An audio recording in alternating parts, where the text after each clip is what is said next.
Good thing about Travis Hunter, won the Heisman this year, gonna be a top 5, top 10 pick, probably the first non-quarterback off the board. But I want to ask this question because he's played two-way, and that's probably why he won the Heisman, one of the best corners in college football, one of the best receivers in college football. Can he play two-way in NFL? I think he can. I think it would be difficult. But if you have a coaching staff that's obviously wants him, both of his attributes at receiver and defensive back, then 100% they're going to make it easy for him. Yeah. You know what I mean? They're going to have specific packages for him. Right. That'll, in the huddle, the terminology will be easy for him to digest on whatever side of the ball he leans to. Me personally, I hope he leans to DB because he has such a playmaking factor as a defensive back. But yeah, I mean, I feel like I have a strong understanding that he'll play all three phases. Yeah. He'll be a returner. He'll be, that guy that they need to just spark plug. So I think it'll be dope for him to be in the league and be able to play both ways. Something that I want to do. But yeah, man, I 100% think he's gonna be able to do it. Y'all tell me how it goes. If somebody did that to me, I don't even want to see him on Monday. Where can I improve? How can the people around me improve?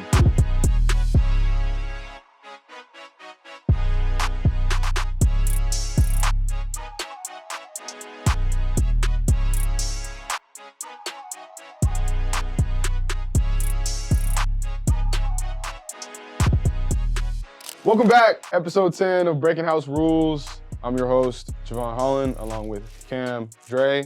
Let's break down the fits, how we doing, how we been this week, and what our thoughts are. So, Dre, you start us off. Malboned up today. Got the green Malbon cap. I don't know if this is considered a rain jacket, but a little windbreaker jacket from the Malbon as well. Got Lulu on, and then green Air Force or Air Jordans. Very Christmas. Yeah, had Yeah, to bring the green out. Head to toe, we got the green hat, green top, green shoes. Yeah, he's saying you a Christmas tree. That's kind of what I was going for. I'm not gonna lie. It's like giving I'm like, I Christmas gotta be a tree. little Cam, you festive. got the It wasn't red on on the red. sweater, but I got the red, so we You got both the red on were- red, but you got True. the tongue untucked. Yeah, I do. I came in I feel like that might be like a 35 plus. type of 35 thing. keeps the tongue tucked versus having it covered. I go both depending on. Nah, I feel you, but it just with high tops, I'm surprised. Low key. Interesting. That's a good. But they're not skinny jeans. They're like slim fit. Yeah, they're slim fit. Okay, I get it. Because They're it kind of like doing a lot. Yeah, because it got to put it over, and then Yeah, it becomes yeah, a little yeah. bit of It's like not all the way like covering. Yeah. I mean, I feel you. Yeah, so it's a mix. But yeah, I got this You Are Enough hoodie. It's like a mental health company. I actually found it on IG, a black-owned company. So shout out to them. You Are Enough. Got the little slim fit jeans with a little bit of rips action here with the light blue action, and then I got the Chicago ones, Jordans. I always come with the J's. So a little red action here. So No, I feel you. You got the color. You know what I'm saying? I got the black on black on the black.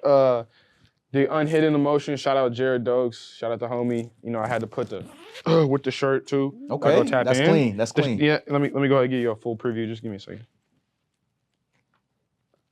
Yeah. Give me just one We second. into your wardrobe. Let it get undressed. You feel me? With the Yeah, that's clean. new merch dropping soon, and I got the pants on with of course, the Nikes. Yeah, you know what I'm yeah. saying, all that. But anyway, those episode 10. pandas? Huh? Yeah, pandas. I threw the white. laces Okay, in there. okay. You You feel know what what I'm they say about pandas? What do they say about Basic. pandas? No, definitely super basic. Yeah. Basic, but I Super think you basic. need a pair But of it flows. pandas. Everyone needs Super a pair of pandas. I got a pair of pandas, too. Everyone Everybody needs got a pair of pandas. Yeah. They're a great kick around shoe. You know Yep. what I'm saying? Air Force Ones, same type of shit. You know what I'm Hell saying? yeah. Same type of shit, very basic. Hell yeah. But yeah, man, I decided to just go, you know what I'm saying, black on black on black. He I did the was hot. opposite of the Christmas. For sure, He for missed sure. it. I mean, Crumpus. The Yeah. Crumpus vibes. Oh, and Yeah. then I don't know where I got this hat from, but it matched the fit with Hell the yeah. hoodie. That's So what matters. I figured, it made sense to just go Big facts. full, yeah. full gear plug for the homie. Hell yeah. But yeah, episode 10, we're gonna be talking college football, we're gonna be talking Dolphins talk. Little Yeah. new segment that we added, some Howling with the Wolf, tranquilo thoughts. Yeah. We got the whole shebang today. The whole Hell yeah. shebang. NFL was wilding this week. You got people quitting mid-game. Bro. You got people eating raccoons. Bro. Bill Belichick's now a head coach for a college team. A lot of crazy stuff. And of course, the Dolphins, unfortunately, took an L and the season's kind of in peril. But first, you mentioned it. Let's definitely start with the college football talk because big week coming off of the Heisman Trophy. Travis Hunter wins the Heisman Trophy. College football playoffs start this week. But the big social media topic seemed to be Travis Hunter and his fiance. She's popped up in a few news cycles, and everybody has a take. My mother-in-law asked me this week, what you think about Travis Hunter and his fiance? So for people who don't know, Travis Hunter is engaged, and his fiance has been in a couple of moments where people have questioned her intensity into the relationship. You know, there was a moment we talked about earlier in the season where she's on the sideline telling him, you know, having an argument a little bit about him, you know, talking to a cheerleader. This past week, there was a situation where he was signing autographs, kind of a scheduled autographs after the Heisman. She asked, you know, how long do I have to sit out here? There was a thing previously where she said Travis wasn't her type initially, you know, and so he had to sit in her DMs for a little bit. So it's been a bad PR cycle for her for a while. Yeah, but I guess my thought is like she's getting a lot of hate, a lot of anger. For sure. How do you kind of look at this situation? We all got girls, but he is in the spotlight like times 1,000, and she is, of course, too. Right. Yeah. I mean, honestly, I feel like anybody in a relationship, like, you're gonna have ups and downs of the relationship, and it's not like they just got together or something like that. Like they're engaged. They're engaged. They've been together for like 5 years. So to break it down into certain points, so the whole he's not my type thing. Mm-hmm. Obviously, she has a type, whatnot, and it's changed or whatnot. Everybody's been through that phase. 100%. It's not like he wasn't her type, and then all of a sudden, now that he's at Colorado, he's her type. They got together 5 years prior, so it's not like she already knew that he was gonna go lead. So having that implication and people using that against her, I feel like that's kind of like, bro, people's types change. Yeah. Now it does. It is like, damn, like she might be trying to take advantage of him, but. No, I mean, at the end of the day, I think the big thing is like we never really know the full situation behind the relationship. Right. So it's very easy to be from the outside in and point the fingers and be like, oh, look at this chick, look what she's doing, or look what he's doing, you know? I mean, there's a reason why they're engaged. They obviously have some sort of feel towards each other, and you got to respect that.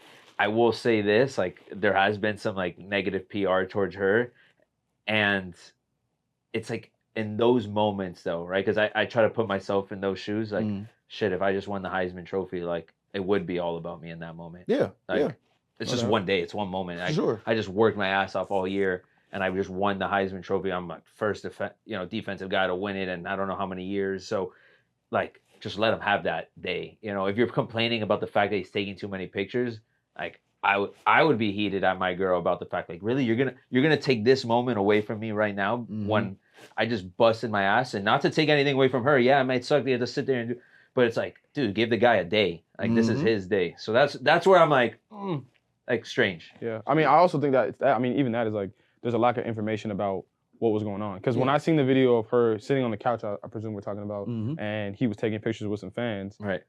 It wasn't at the Heisman thing. It was at like some Adidas thing. So somebody just happened to record him right then and there, and her being upset or doing something like of a gesture. It could just be like, no, yeah, she's everything like, gets taken out of context. I'm ready to get out of here. Like, I've been here 5 hours. You know what I'm saying? Shit like that. Honestly, I feel like people just looking too deeply into it and highlighting regular shit. Like, 100%. People on Twitter, I looked on the comments on one, and there was like, he needs to get out now. Somebody was like, don't be upset, don't be sad when we say we told you so. Like, damn, y'all wishing all this negativity on bro, and he's doing nothing but defending his girl, being positive. She's there at the ceremony with him, and in a relationship, who doesn't have problems in a relationship? Or times where it should be all about you, or it should be all about what you got going on, and your girl start tripping, and you're like, damn, she tripping at the worst time possible right now. Yeah. But that's part of being in a relationship. So people just got too many opinions and in other people's business way too much. Like, people asking her, like, what her parents look like, trying to see her lineage and her race, right? They thought she was a snow bunny. She's like, gotta stream her race. They're like, oh, well, I'm black and Mexican. I'm not white. And they're like, oh, you don't look black and Mexican. Like, okay. And she got to show her mom and dad, and people like, like, it's just doing too much. And then people be going cray, like, oh, if you mix with something, you not black. Like, bro, y'all. That's too deep at that point. You know what I'm saying? Like, y'all gatekeeping ethnicity way too hard, bro. Like, y'all gatekeeping nationality way too hard. Just chill out. Yeah, it's getting to the point where like they judged when she stood up at the Heisman ceremony. It's like, oh, why Prime had to tell her to stand up, And then she had to explain, like, oh, I was waiting for his mom.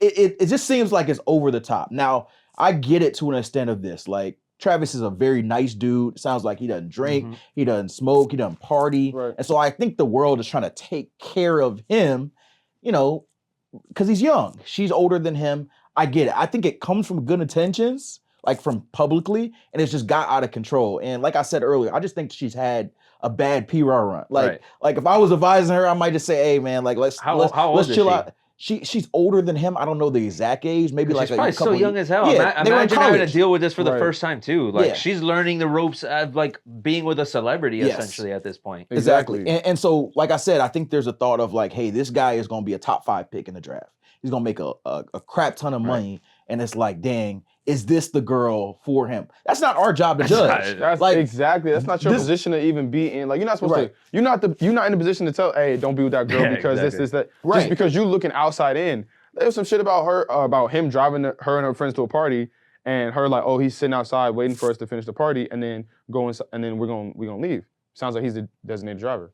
But he don't really party, so he's like, I'm not finna go in. I'm finna just chill here. Right. But the perception is, oh, he a simp. She out here dancing on dudes while he just waiting out there. She could be in there having a good time with a friend. He could be in there chilling like crazy. Could have drove and got some pizza or something, chilled, and then, hey, text me when you're ready. All right, bet, boom. Yeah. And that's his vibe. Like if that's your vibe of your relationship, exactly. That's what it is. And so a lot of people in business they probably shouldn't be in.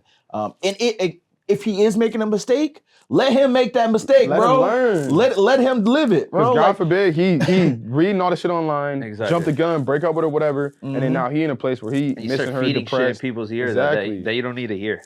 Exactly. I'm sure he got like the Prime is probably the best mentor for him to have. Hell yeah. And if he is there mentoring him in public, I'm sure he's mentoring him in private and talking to him about the things and the possibilities that could happen while being a professional in the NFL, especially being somebody that's in front of the media as Travis is. So I have no doubt that Prime is steering him in the correct direction, along with his family that's around him and friends. So I 100% trust his decision making, and because the kid he's making great decisions. Yeah, that we've seen so far. Absolutely. So, and I respect, like from a relationship standpoint, I give him credit. He's with the girl that he grew up with, that like he fell in love with early on. Right. A lot of times we see the opposite. You see athletes break up with their old girl, and then they find a girl after, and at that point you know that you a millionaire. Like that's harder for me to determine are they there with the money or not, because you met them after. This is a girl he met early on. Like I met my wife in college. I love her. I know she down for me before I became this, because she the one who helped me push this. And so like that's valuable to me. I think he values that as well. Like they probably went through shit together. He says it. She was with me when I was broke before I had all the shit. So like, yeah, maybe there might be some hiccups. They've probably had some hiccups of things that should be private that become public. But I don't think that dictates us forcing our opinion on Travis Hunter. But good thing about Travis Hunter, won the Heisman this year. Gonna be a top 5, top 10 pick, probably the first non-quarterback off the board. But I want to ask this question because he's played two-way, and that's probably why he won the Heisman. One of the best corners in college football, one of the best receivers in college football. Can he play two-way in NFL? I think he can. I think it would be difficult. But if you have a coaching staff that's obviously wants both of his attributes at receiver and defensive back, then 100% they're going to make it easy for him. Yeah. You know what I mean? They're going to have specific packages for him. Right. That'll, in the huddle, the terminology will be easy for him to digest on whatever side of the ball he leans to. Me personally, I hope he leans to DB because he has such a playmaking factor as a defensive back. But yeah, I mean, I feel like I have a strong understanding that he'll play all 3 phases. Yeah. He'll be a returner. He'll be, that guy that they need to just spark plug. So I think it'll be dope for him to be in the league and be able to play both ways. Something that I want to do. But yeah, man, I 100% think he's gonna be able to do it. Yeah, no, I agree. I think you said it perfect. He's gonna have specific packages on offense, like designated for him. He's too good of an athlete not to put him on both sides of the ball. I mean, the big question becomes though, what you're able to do in college. How does that translate into the NFL, right? Because you could play 2 ways in college. Yep. There's a lot of guys that have done that before, but to do it in the NFL, that's like next level caliber. So can he? I think so. But obviously, like you said, I think he's a DB first and then wide receiver second.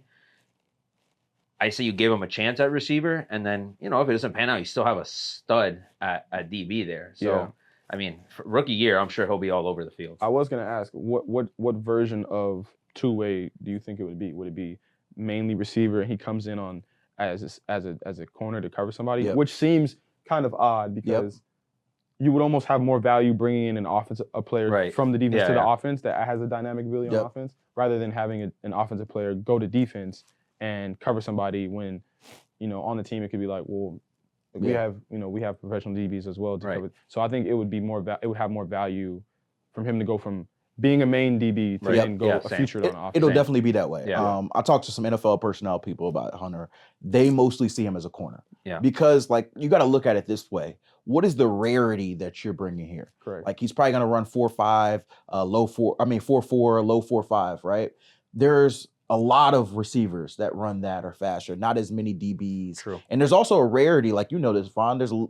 People want to catch the ball. There's a lack of DBs that have ball skills that play in the league that he has. And so I think he has an easier path to being a top 10 corner than he has being top 10 receiver with his skill set.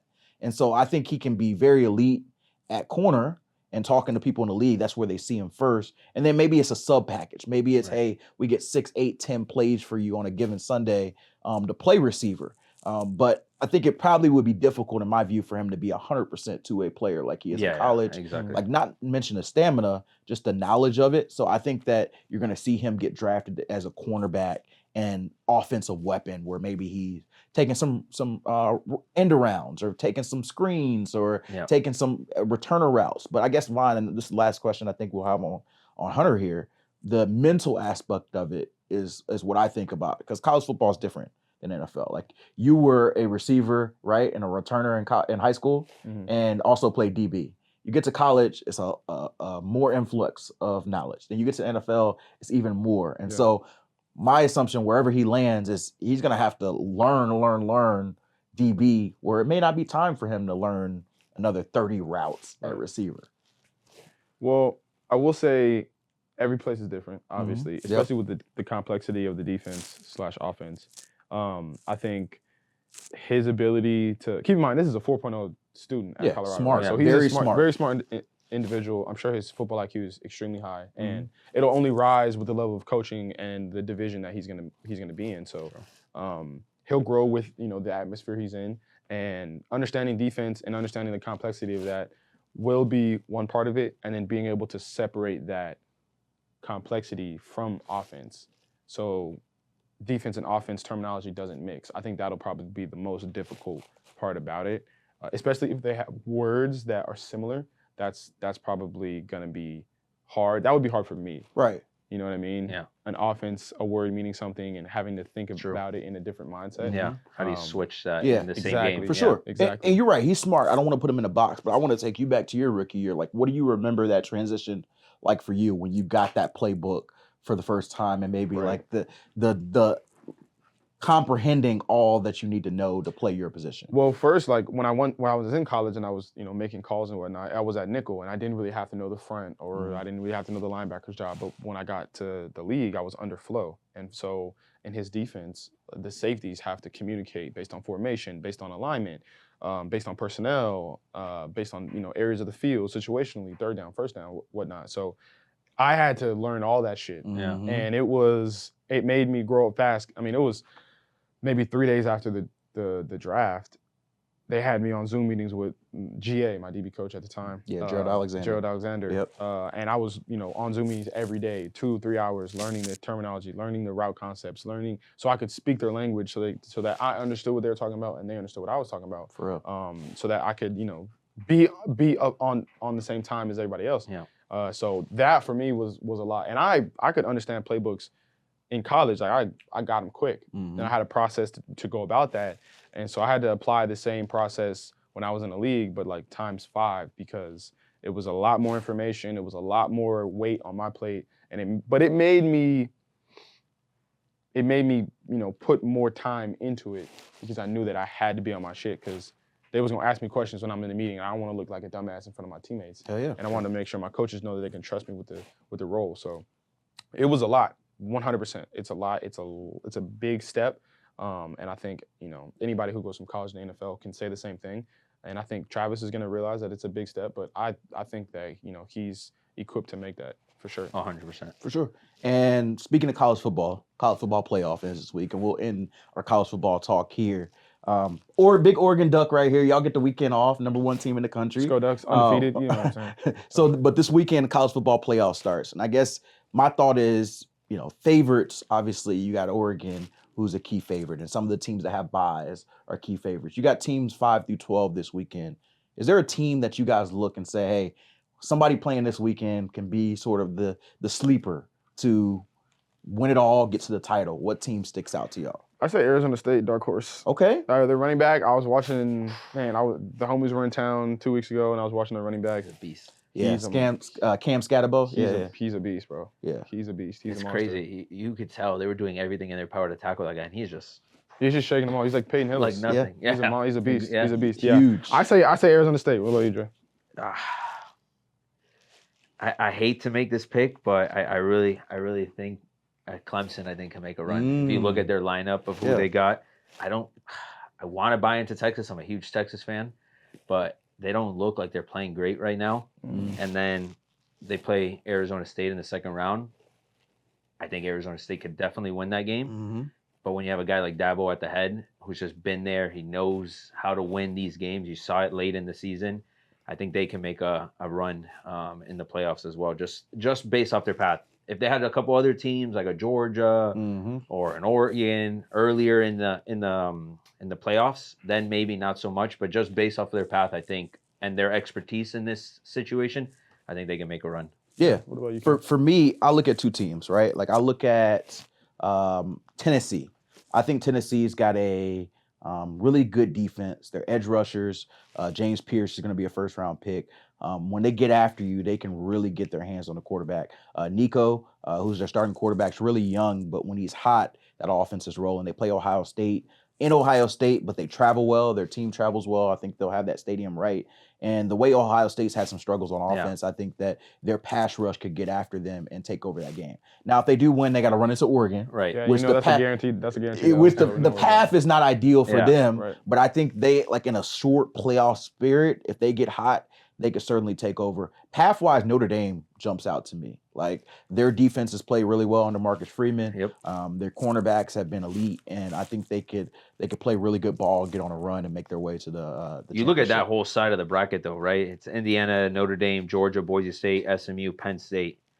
I feel like that side's wide open. Yeah, for sure. Honestly, I think Penn State has a solid chance. Yeah, they gave Oregon the most trouble. 100%. They got a really good pass rusher. They got a good They're not offense. getting enough credit. They've got a run game. Yeah. I think if they rely on the run game and trust what they've done, Yeah. then I think they'll be successful. No, I agree.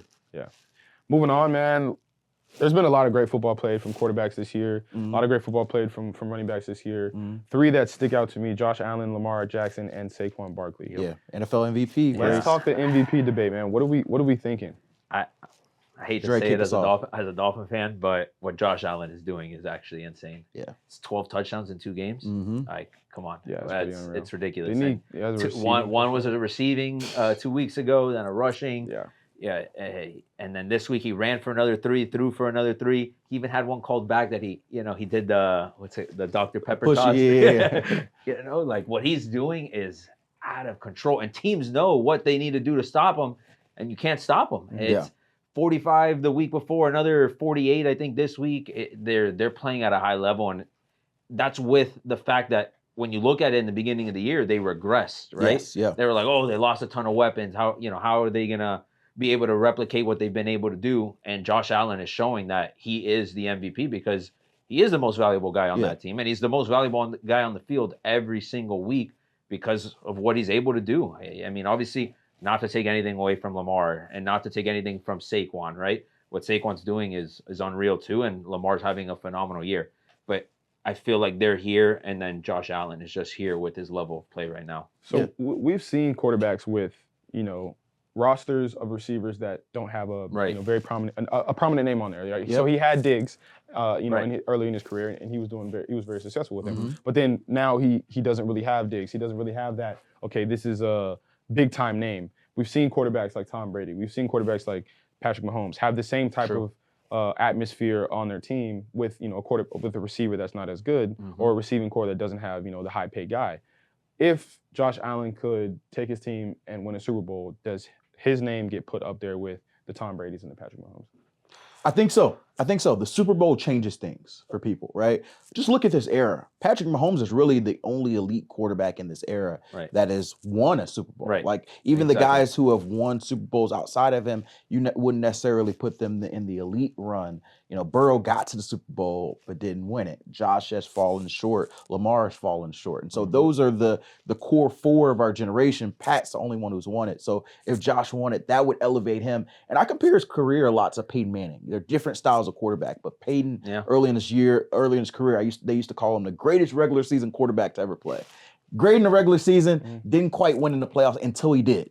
Once you win the Super Bowl, that's what elevates you. And now I think we all consider Peyton Manning one of the greatest quarterbacks in history. If he didn't have the Super Bowl, maybe we think of him differently. And so I do think that the Super Bowl elevates him. I think that would elevate him to the clear number 2 behind Patrick Mahomes, and the other guys, Burrow and Lamar Jackson, would be 3 and 4. I do think Josh Allen's the MVP, and I think it's some of the things you brought up, Dre. Great points of this year was supposed to be a transition year for the Bills. I talked to their GM, Brandon Beane, and he was talking about, hey, we're taking a step back in free agency. They didn't sign a lot of people. They let a lot of people go. But he said we lost names and captains, but we didn't lose our identity of our team. Yeah. And so you lose, a Jordan Poyer or Micah Hyde, but these guys are older. You're transitioning to a younger group. You lose a Tre'Davious White. You lose a Stephon Diggs, but Steph was creating some issues there. And now Josh is playing with a level of freedom that you see him playing where he doesn't feel like I haven't touched Steph the ball in like a drive or two. So I got to get it. Yeah. And that forces him to throw a little bit more interception. And to me,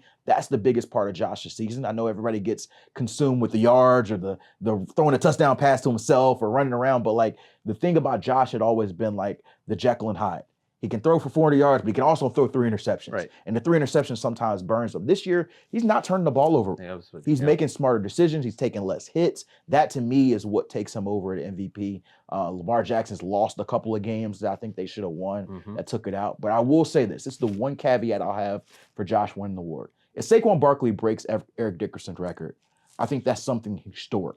Something that no running back has done in 30, 40 years. That, to me, would get him over the top. Absolutely. He would need to do it. I think he's about just under 400 yards short of it, so he in 3 games left, so he would need a superhero-type finish. But if he got over 21:05, I think you got to get the award to Saquon. Absolutely. Yeah, no, it's a valid point. They love the QBs in it. Yeah, it's a quarterback award. Yeah, it's for sure a quarterback award. 100%. So that's where the struggle is, because right now, Saquon's even like 3rd in odds right now. Yeah. It's definitely Josh Allen is a heavy favorite, Lamar, and then Saquon. Yeah, no doubt. Yeah. Let's do our weekly check-in, see how the boys are doing. I know a lot of things going on. We got the holidays come up, so just want to check in on everyone. How you doing, Cam? I'm good, man. I'm good. This was actually a interesting week for me, like refreshing. Energy-wise. I know we talk a lot on this show about work-life balance. This was like the quintessential week where I felt like it worked out for me, right? I traveled to LA to do some TV for NFL Network, did some Good Morning Football, which was dope experience for me. I've done it a few times, but like getting in the studio is a whole different atmosphere than being on the sideline reporting for 45 seconds or a minute. You get to show more personality, have fun, debate about a lot of different things, and they see a different element out of you, right? Like we were debating drums and flats on that show. Like it's just a different type of vibe than it may be during a sideline report. So I enjoy doing that, and got to see bosses, do all of that jazz. But then I got home this weekend. My boss gave me a weekend off after having the trip. My daughter had her final soccer game. We talked about this on the show, but she got some on her, dog. She got some on her. It's the 3rd week in a row. She's had multiple goals. Damn. It was her final game. She getting a little physical now, though. They had to tell her no pushing. She going after the ball, but I always say this. I don't want to take the bite away from the dog. I can take the bite away from the dog rather than give the dog the bite. Right. So she got the bite now. Yeah. We'll rein her back a little bit, but she got that intensity about her, and she says she loves soccer, and that's a complete 180 from when she first started, where she was pouting, wasn't happy when she wasn't getting the ball. So our family came into town, my wife's family, my parents, they all came down to see her soccer. And then she also had a dance recital. So she does ballet. And so she was doing the chocolate nutcracker, and she was just so cute up there doing her little twirls. And so like I felt like warm my heart. Like me, my wife sitting there just cheering her. My wife also danced in the performance. She's doing adult dance. So it was like I got to be the cheerleader for them, and they're cheerleaders for me often in my career. So it was like a perfect blend for me. And so like I feel whole, I feel full. I wish every week could be like that. Oh yeah. It's a good week. Yeah, this week was, I mean, it was a tough loss, and the circumstances obviously are tough, but I enjoyed myself playing, and I haven't been in that space in a while. And yeah, I talked to my pops about it. He was just like, Mary, you gotta find a reason to play for yourself, or play for the kid that was pulling sleds in the cul-de-sac and that's real. Working out in the garage. So that's what I did, and I enjoyed myself out there. I had fun. I was running to the ball. I was enjoying myself. Really trying to just lose a sense of where I was and just be present. And I felt like I did that. Like the last drive when we got them off in three and out, it was like a minute 15 left or a minute 40 left. Yeah. Like I had no idea it was that close to the end. Yeah. I was just playing, locked in on the next play, like ready to get them, ready to stop them kind of thing, So it felt good. Other than that, got to Houston, saw my boy Jared. It was good to link up with him, saw my uncle. The house is doing great. Seeing my girl's doing great. Family's good. So that's awesome. Christmas on the way up. I can't complain. One thing before you hop in, Dre, that I'm just curious about, like, we've talked about the mental space a lot and how it compares to football. What did you do? Because obviously this year's been rough for the team, and even at times, I'm sure you dealing with everything that's going outside and all the vocal energy. What did you do to get that to feel free, where you're like, I don't care about any of that? Man, it's like I just kind of I had to look at it more of a magnified glass instead of looking at everything. I had to just look at one thing, very finite, very small, and focus on that one thing. And for me, obviously on the field, that was just like, what's my job? And I kept asking myself that before the snap, like, what's my job? So that it really puts me where I am, instead of like, what could they possibly do? What's the formation? What did it show? What were we thinking during the week? It was mostly like, what's my job? Let me make sure I do my job, whether it's run, pass, and then once my job is complete, okay, now run to the ball. And then everything happens positively if you run to the ball. Yeah. So that was kind of, my thought process. And then off the field, I had gone to Poe, he had like a retreat and whatnot. And it was a lot of breath work that we did, and a lot of meditation and yoga and visualization. And the lady that was running the thing had said, you have two voices in your conscious, or two wolves that are in your body. It's a dark wolf and a gray wolf. I'm sure many people have heard this. And whichever one you feed, or whichever voice you talk to the most, is the one that's your reality that you're gonna live. Sure. So for a while, I was feeding or talking to the dark voice. I was really feeding. I was real negative, like everything we do, like we can't figure this out, or damn, you know what I mean? So, but as of recently, I've been really chopping it up with the light voice, and it's been making shit way easier. Just, hey, bro, like I can't control that. It's gonna be, we lost the game. I'm like, damn, I can't control that, but we got another opportunity to go out the next week and try to win. So let's do that. You know what I mean? So yeah, just glass half full. Hell yeah. Always. How you feeling, Dre? Feeling good. It's been interesting last couple weeks. We had the Basel week a couple weeks ago, so just kind of riding off that high. You were everywhere in Basel. That was a fun week. Got to meet a lot of awesome people, and just really kind of like, I know this is like the slow season for business and things like that, but I've been really just honing in on like, and what's the improvements for next year, right? Yeah, and you shouldn't wait to the end of the year to really focus on those improvements, but since it's kind of like a slower time, you can really kind of double down and say, hey, you know what?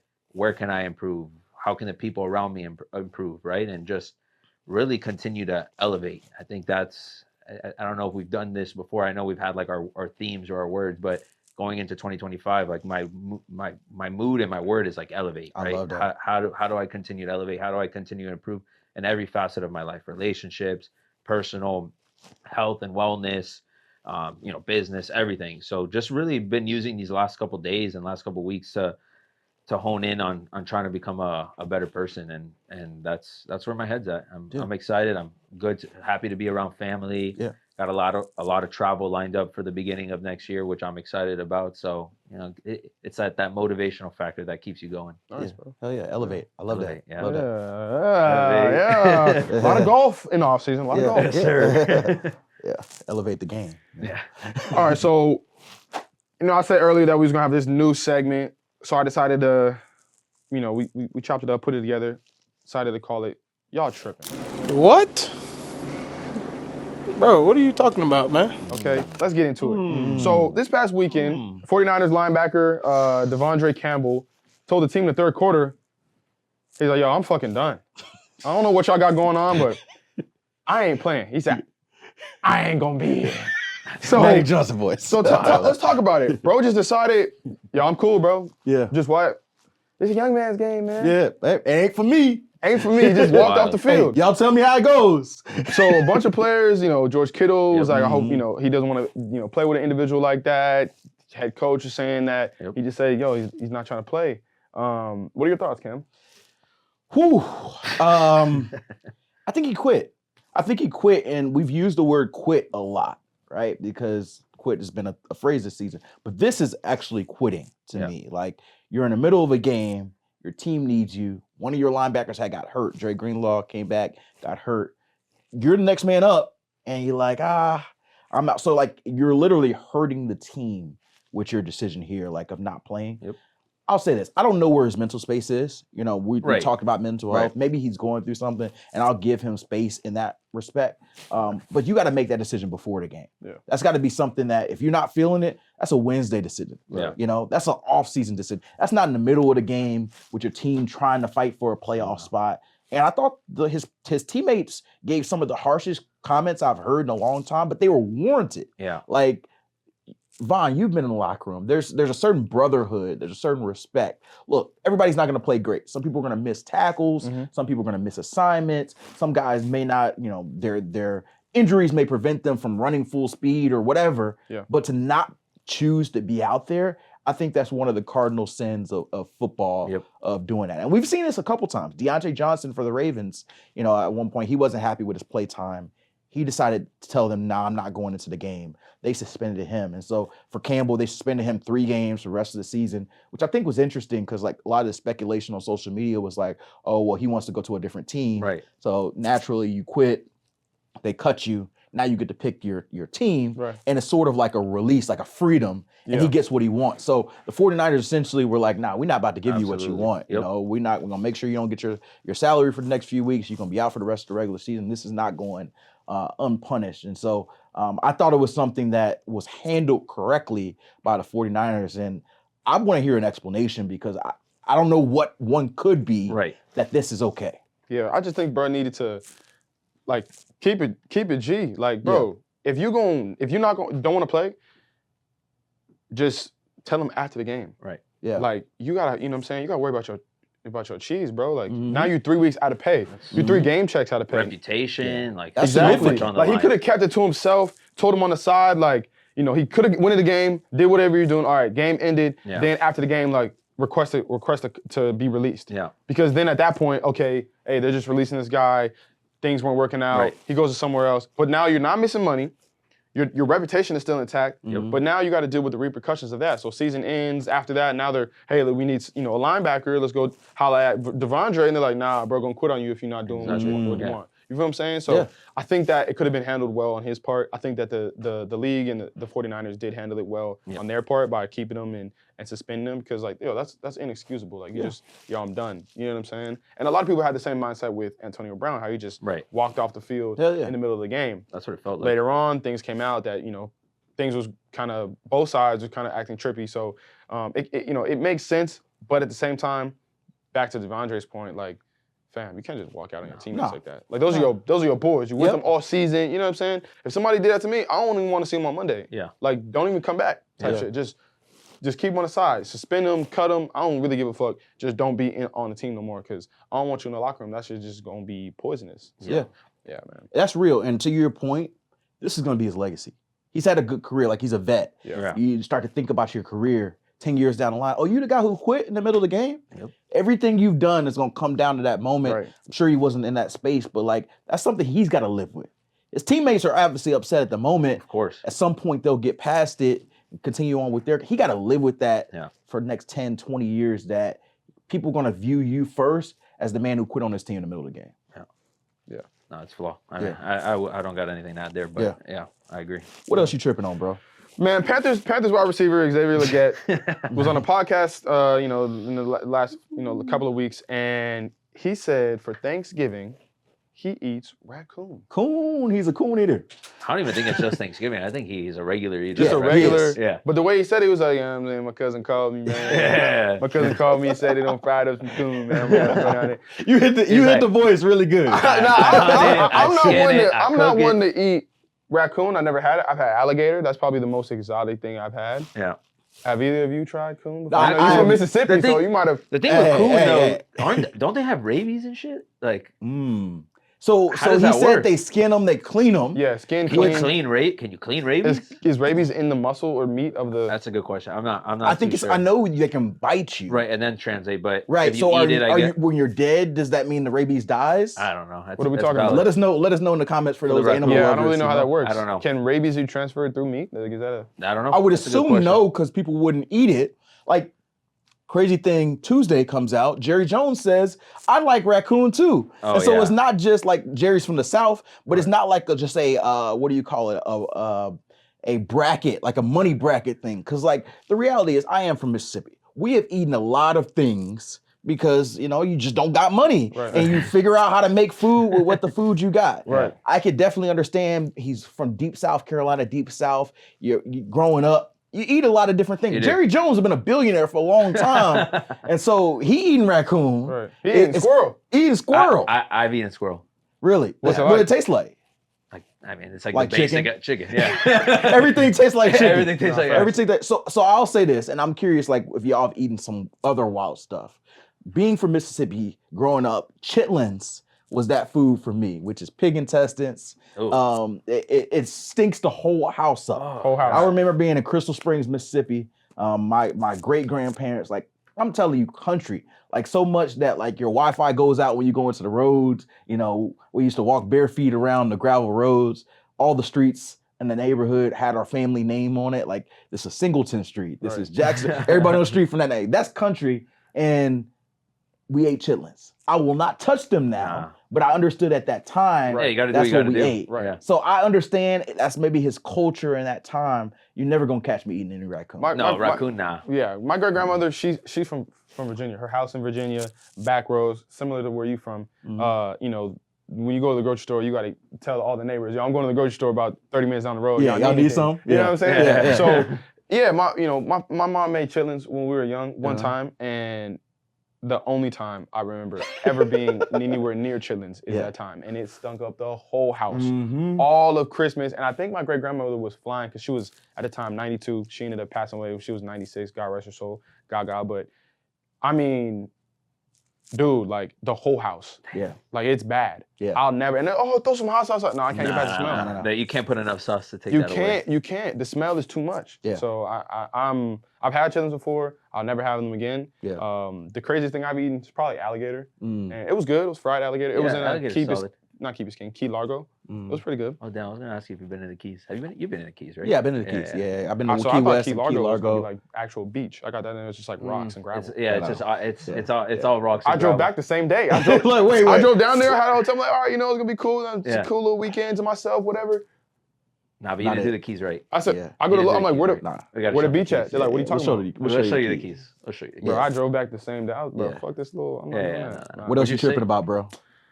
Last thing I'm tripping about. Okay, a lot of people were talking about The Rock saying he was peeing during movie sets. Like, he doesn't want to go all the way to the bathroom and then come back. He wants to keep it close, so he just pees in a bottle, boom, right? So, a couple of fans had some comments about that. Now people want to know, where do we pee while we play? Yes. This is a great question. It is. It's very Because this is valid. something I've Right, wondered. right. We had the Lamar Jackson situation where people wasn't sure if he had gone back and had to, that stomach was bubbling. And he had Paul to get Pierce. Paul Pierce. He had to take the wheelchair. Right. Yeah. So Vaughn, take us through. So you boom, gotta pee. You go up to the people. So there's always like a main Gatorade station or main like hydration station in the middle of the two benches, and there's always like a radio comm section where coaches can call down. You pick up the phone. So in between the two, they got like a little barrier area. Then they got the people that are helping out. You just walk up to them like, yo, I gotta go to the bathroom. They grab the Gatorade towels, right? They hold it against the two barriers to create like a four-way little porta potty. You gotta stand close to the taller one so that people can't look down, you know what I'm saying? But then they give you like these little pouches. So it's like about this long, and it's got a harder plastic piece on the top that you can bend, and it's got like a little bit like of a lip so that almost like if you pour something out, right? So boom, just loosen up the pants, pee in the bag. Last week I had to go to the bathroom. So boom, I tell them, yo, I gotta pee. I'm peeing in the bag. The bag got a hole in it. Oh. So I'm standing there peeing, and the bag got a hole in the bottom, so it's dripping. So I'm just like, Can't stop now. I'm already in it. So I'm peeing. I'm like, fuck it. Like, Midstream. I'm like, hey, fuck it. So I'm just holding the bag a little way, like I'm low-key angling. So I'm with the little dead-eye Duke. Close it up, throw it away. The guy was like, yeah, I don't know. They threw a towel down, wiped it up. I made sure I had the hand sanitizer, clean the hands. Yeah. Not gonna say no names. He knows who he is. I'm like, yo, can I get some hand sanitizer? He had just seen me standing there going to the bathroom. He's like waiting his turn. I'm like, yeah, let me get some hand sanitizer. He's like, bro, you about to put some gloves on. I'm like, you're a dirty individual. Yeah. You're a freaky frog. Yeah. I'm like, bro, you make sure you use some hand sanitizer. I'm not dabbing you up after the game or none of that shit. Hell no. Yeah. What happens when you got a shit? You gotta hold that motherfucker.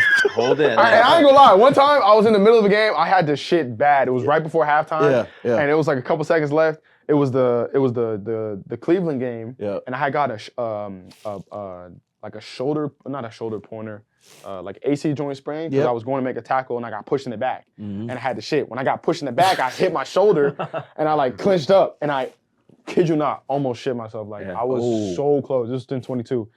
And I got up, I'm like, wow, my fucking shoulder hurts. And I go sit down on the bench. I'm like, damn, I almost really shit myself. Like, it was bad. Because I really had to go as soon as play. If you got to go to the bathroom, how long is that whole walk to the bathroom? I have gone taking a shit during the game. Offense had just gone on the field and I sprinted. Yeah. Because like hold me you down. Never No know. 3 and out. You No never 3 and know. out. Fumble, a pig, 3 and out. You know, and then they're like, where the fuck is Jevon at? Yeah. I've had some crazy shit happening to me. Yeah. The Rams game, coming out of halftime, I was like feeling weird and I had to throw up.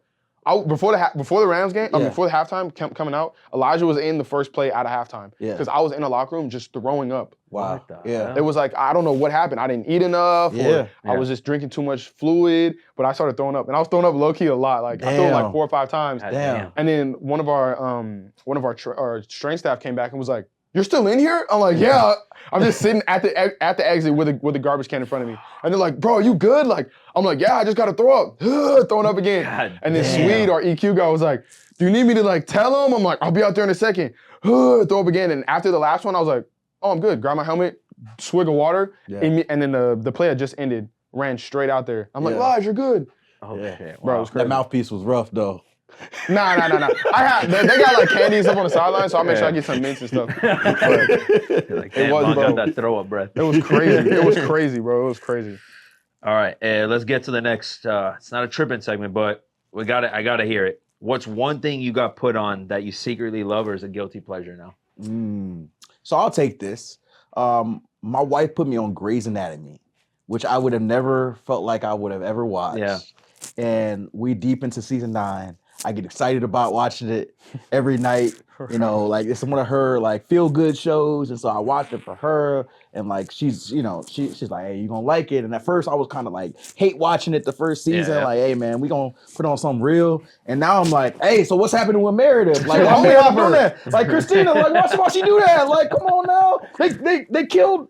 And it can't be a spoiler. The show been out right now. They killed 007, and so like all this stuff. And so like It's our bonding. Man, they killed that. I was like, yo, what the fuck? I was like, no way. Yeah, so go ahead. My bad. Yeah. So like that's a bonding period for us. So shout out to my wife. She put me on that. So that's something. I feel like that's a common one because when I saw the question, I was thinking, I was like something about a show or movies, like rom-coms. But now rom-coms are elite. Rom-coms are elite. rom-com a good rom-com. Love Actually.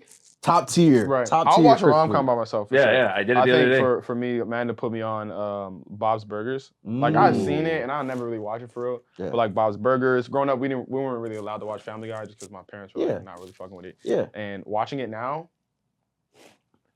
bro, I'm like, okay, I get what my parents were. They was wild. That shit was weird. They're wilding on that show. Yeah. That shit is funny as hell. It is. It's like you watch it and you're just weirdly entertained. If they released it today, like as a new show, it would not get the go ahead. Yeah. No, absolutely not. Definitely not pass the PC would not pass that. A lot of shows would not pass that for sure. Yeah, I mean, I want to give like a different response, but the first thing that comes to me is like Gossip Girl. I used to watch the shit out of Gossip Girl, and I started off the same way. I would just be like, bro, whatever. I'm just gonna sit here and watch, and then I'd be like leaning over and being like, and then I would just see myself turning over a little bit more, and then all of a sudden I'm just there like, holy shit, how the fuck is this going on? So I'm in the same boat. Like, you don't want to believe Love it at Island first, and then same shit. You see, I haven't done Love Island yet. Love Island's good. Like my girl will be watching it, and I'll do the same thing. I'll be like sitting there, like not really paying attention. I'll be like, she doesn't really like him. She likes the other guy. For sure. Yeah, no, definitely. For sure. My parents had put me on Later Dater, which just came out on Netflix. Like older folks, 55 plus, going about the dating spectrum again. It's just hilarious. I'm not gonna lie. I was like, whatever. That's like my grandma when she would watch the novellas. Yeah. Oh my god. Oh, the telenovelas? Bro, those are dramatic as hell. And I'd be like, you just kind of weirdly get attracted to it. My mom watched soap operas. So hell yeah. So hear us out. You know what else you got put on sometimes?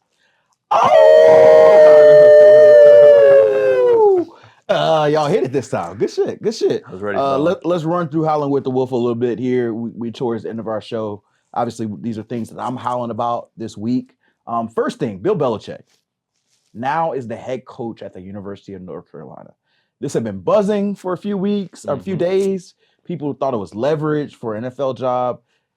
Probably the greatest coach of all time. I get Don Shula. Dolphins fans are going to argue that. But of my generation, for sure, Bill Belichick, greatest coach of all time, goes to college, 72 years old, starting anew in this NIL culture. What do you guys think? I really don't think the atmosphere is that much different anymore. I mean, guys are getting signed in basically free agency or the transfer portal for millions of dollars and whatnot. I don't think it's anything different. I think now it's about money, developing players, and getting them to the league. And I think that is... I think that's the big one. It's his reputation of he's going to get you into the NFL, right. And he's got that's going to be a huge selling point. Hell yeah, he's got a bunch of connects. I completely agree. It's funny because I felt like I was in a minority, but we now agree on this because people were like, "Oh, he's old. How is he going to recruit?"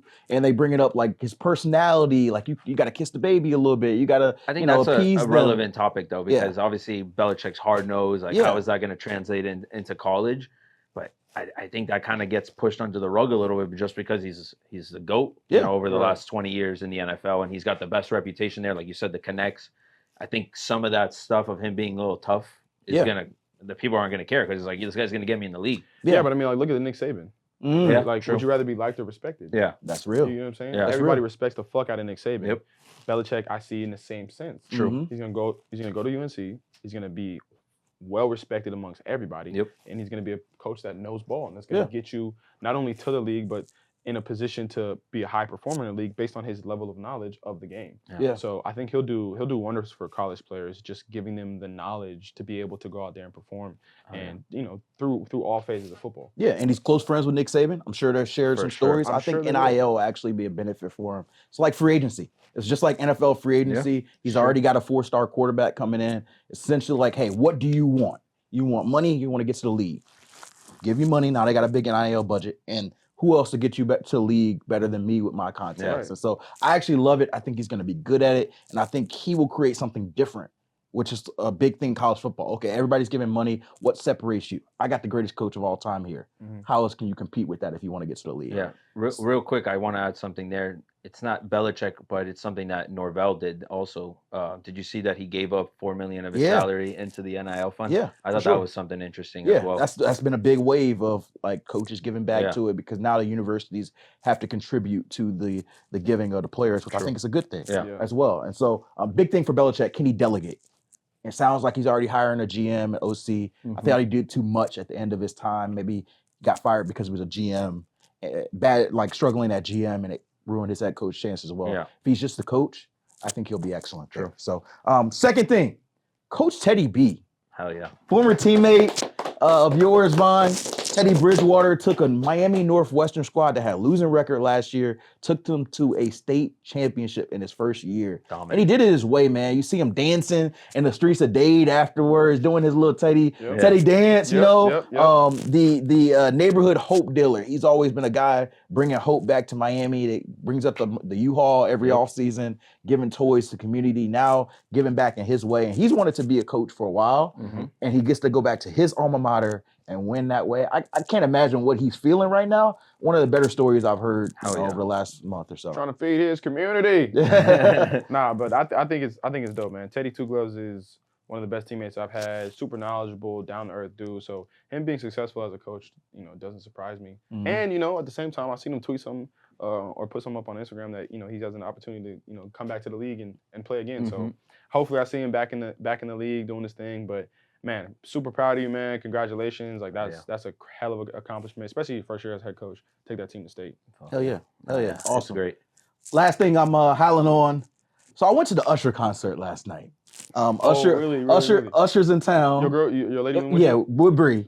I didn't go solo, dog. Okay. Yeah, I went with my I was girl, just making my sure. wife. I didn't know. Yeah, I went with my wife. Okay. I went with my wife. Me and my wife went to the concert. She actually got us tickets. Shout out to Bree. She, Usher. I actually like Usher. I would listen to Usher. Hell yeah. But I'm not going. I'm probably not going to an Usher concert by myself. Fair. Yeah. So, Fair. That's fair. The thing that's kind of buzzed on social media is the cherries thing he's doing. Have y'all seen the little cherries thing at the concert? Okay. So Usher love making music, and so he brings out the little cherries. We know what the cherries represent. It's like little two cherries. Little balls in your face. And so he brings different girls out there and gives them the cherry and see how they take the cherry off the little top. Right. And so, they did it for about 10, 15, it was like 10, 15 minutes. He was going on the cherry thing at the concert. I didn't realize it was that long. You see the little social clips. I thought he might pick one person. Right. This was like 15, 20 women he's choosing to do that. Ruby Rose was one of them. She did the you was at thing. that one? Yeah. Yeah. I seen her with her friend doing the little like, yo, y'all doing too much. Yeah. They started, what we watching? This is So my only question here, and this has been a conversation I've had with a lot of people. There are some like taken women, some married women doing the Usher cherries. What do y'all feel about it? We all taken. Look, I'm sitting at the Usher concert, right? Me and my lady, we chilling, we watching Usher. He started walking around with the cherries, right? He walking in my direction. He walk up to, I'm standing up. Appreciate it, Ush. Yeah, exactly. Now I'm gonna make sure the camera on me. Yeah. My lady, if anybody's serving cherries to anybody in my household, it's gonna be me. Yeah. So all that Usher gonna be, I'm not with none of that. What if she went by herself though? If she went by herself and she is on camera with the whole cherry thing, I'm gonna be sitting at the kitchen table and we're gonna have a dialogue. There's going to be a dialogue. There's going to be a conversation. Hey, honey, I saw you were at the Usher concert. Yeah, man, it was a great time. No. But I saw the cherry shit. You can do what you want. Just some shit might have some consequences. So we're gonna have a conversation about what's going on at this Usher concert, and there'll be a dialogue. Yeah. Exactly. I hear you on that. I'm the same way. Definitely a dialogue. I'm with the cherries thought. Like immediately my first thought when I thought, I'm like, hey man, this is a great idea. I'm about to go buy some cherries. Your freak ass. I feel you. On the real. So that's my howling with the week. Yeah. And I think we waited towards the end of the episode to have this conversation. And so we're going to do this as we close up. Let's hack through the weeds, man. Miami Dolphins. Let's talk about it. Let's talk about it. Lost to the Texans this week. It was a big game.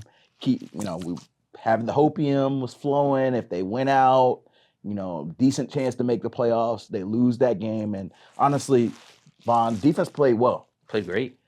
Offense did not. Tua threw 3 interceptions. Receivers struggled to get open. Yep. I don't think it was Mike McDaniel's finest effort as far as play calling and efforts. I guess I'll start with you, Dre. I'll give you time, Vaughn, to think about. As a fan, as you were watching this, give me your emotions.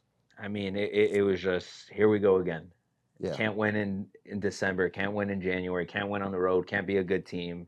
It's the same shit over and over and over and over again of what we've seen for the last, I don't know how many years. And you always try to like dissect everything that went down and try to look in between the weeds of like, why is this happening? What's going on? And it's just, I don't know. I really don't know. I can't come down to a conclusion. You want to blame Tua, you can blame Tua. You want to blame the receivers, you can blame the receivers. You want to blame Mike McDaniel, you can blame Mike McDaniel. You want to blame Greer, you can blame Greer. I mean, God knows there's probably blame to go around everywhere. And it's frustrating, right? Because Tua had been playing so well.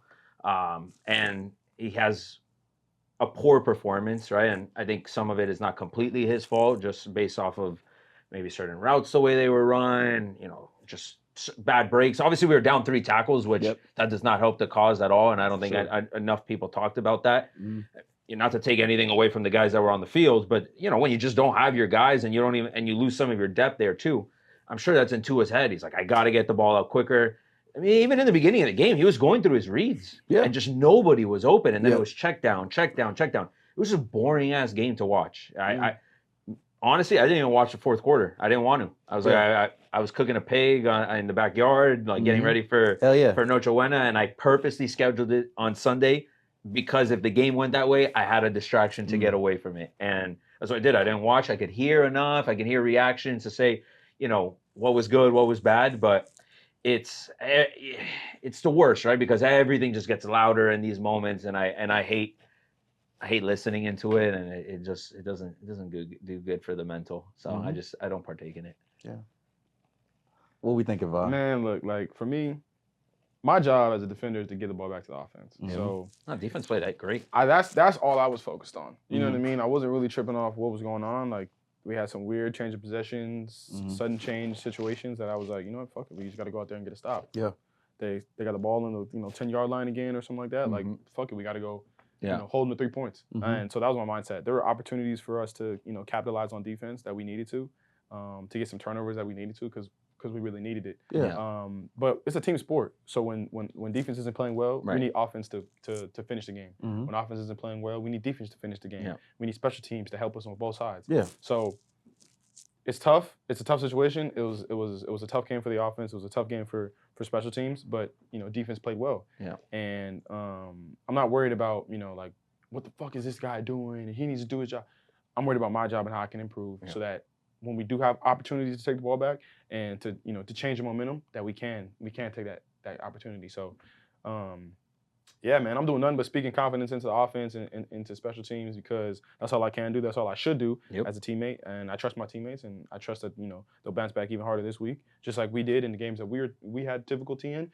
Bounce back the next week and play well. So I'm not losing confidence in it. The optimist in me is we still got a chance. Yeah. Well, 5% is what they say. That's all we need. Hey, keep taking that hopium. It's dangerous, but hey, man, that's what we as fans do in all spectrums. So I gotta hold on to understand. something to give me a reason to watch, the next 3 games. I mean, obviously a big game against the 49ers. It's Mike McDaniel's, kind of coming home party, and it'll be a big game. But yeah, I mean, at the end of the day, we went out and we see what else type of help we can get, and if we can get in, watch out. Yeah. Watch out. I think you talked earlier in the season, Vaughn, about complimentary football. Yeah, we can and do that. The balance of it. It seems like all season there's just been something off with the connection. Yeah. Defense is flowing well, great weeks. Offense is down. Yep. Offense is flowing well. These are defense's works weeks. It just has not connected. And I know we always look at somebody to blame, but I don't know if there's like this person cost the season. Exactly. Right? Yeah. And I think that's hard for fans because you just want to say, if we fix this, we're good. It seems like there's a little bit of everything this week, and it hasn't been most of the season. This week it was Tua in the offense. Like I was watching back some of the tape, and I'm actually curious your perspective on the coverage. It was interesting because teams have played a lot of cover two too high. It seemed like the Texans with D'Amico, like Kalen Bullock had a great game on their side of the ball. He had a couple of plays where it seemed like he was staying where Tua didn't think he was supposed to be. I don't know if it was like a variation of cover 2 or whatnot, but it seemed like he almost threw a pick to him before, and Bullock batted it down, and then he threw the pick at the end of half that Achane caught him with, where he, it looks just like, man, he was standing there the whole time. What is Tua seeing? Anticipation offense. He's expecting, like I said, you know more football than me, so correct me if I'm wrong, but it looked like Tua was expecting the safety to move out of the zone based on something he saw from the corner. And once he, like, his guy made the break, he threw the ball, and the safety didn't move. He was right there. Yeah. And that seemed to me like an adjustment based off of, like, tendencies.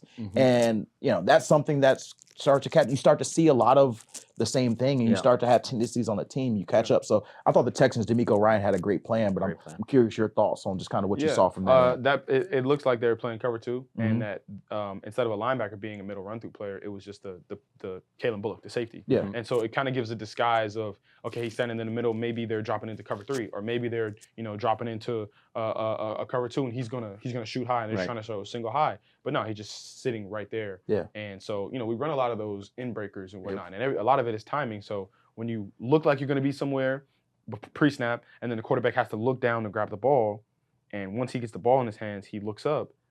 A lot of the time, he's looking at front linebackers. You know what I'm saying? So his vision might not go back to that person that he was keying before the snap. Yeah. And then once he gets to that point, you look back up, and he lets the ball go. But as he lets the ball go, he sees the guy, and he's right there. So definitely a great job by DeMeco and the Houston Texans. You got to give him credit. Using tendencies and whatnot to their advantage. But, for sure. You got to give them credit. They're a pro team as well. But they had the upper hand, definitely. Absolutely. Still a chance, but I think as we move over in future weeks, we're going to start to talk about the season and talk about, what change looks like, what the offseason looks like, and we'll have future weeks for that. But the last thing I wanted to discuss on here, there was a scary moment. Grant Dubois, the receiver, takes a hit, gets carted off the field, gets his face mask off, his whole body. Honestly, it brought me back to, like, chills of, like, being in Cincinnati with DeMar Hamlin, of, like, just the uncertainty of how a person is doing health-wise. And I always think about the player first, but then also his teammates, because it's a gladiator sport, and it's almost like you just move the body and you continue to move on. Like, how did you feel as you see that and out back on the field in a few minutes playing the game? It was crazy to see. It was crazy to be in that experience. It was great that everybody kind of gathered around, prayed and whatnot for him. But it's just wild because, like, once we cleared the field, all you hear is the announcer go, "First down, Texan out of camp." Yeah. You know what I mean? So it's like, what the fuck? Like, all right, like, we're, you got to snap back into it. Like, go back to what you're doing. But it is crazy. They're just kind of like carted them off, and then, all right, let's start up again. You know what I mean?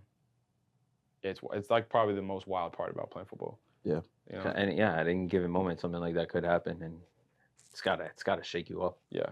No doubt. Yeah, it's a crazy part of the game, man. Yeah. It's literally, when you look at it, it's like, wow, these guys are partially insane. For sure. Crazy sport, crazy season, from week 1, Tyreek Hill getting arrested outside the stadium, to guy getting carted off, and we're kind of getting ready for, sort of the closing of the Dolphins season. But we'll have many times to talk about that as we kind of wrap up this pod. I think, Dre, you have some words for us. Got some tranquilo thoughts in the pod. Be a friend. We never fully know what someone may be going through. Lend a hand to someone in need. Reach out to that person you may not have spoken to in a while. Offer support to the people closest to you. We can all be better by being a friend to those in need. I love that. Be a friend. Great word as we get into the holiday season. And amen. Another Breakin' House Rules. Episode 10. Follow, subscribe, tell your friends. Let's grow this thing. We'll continue to have fun and bring you guys great content. Y'all tell me how it goes. If somebody did that to me, I don't even want to see them on Monday. Where can I improve? How can the people around me improve?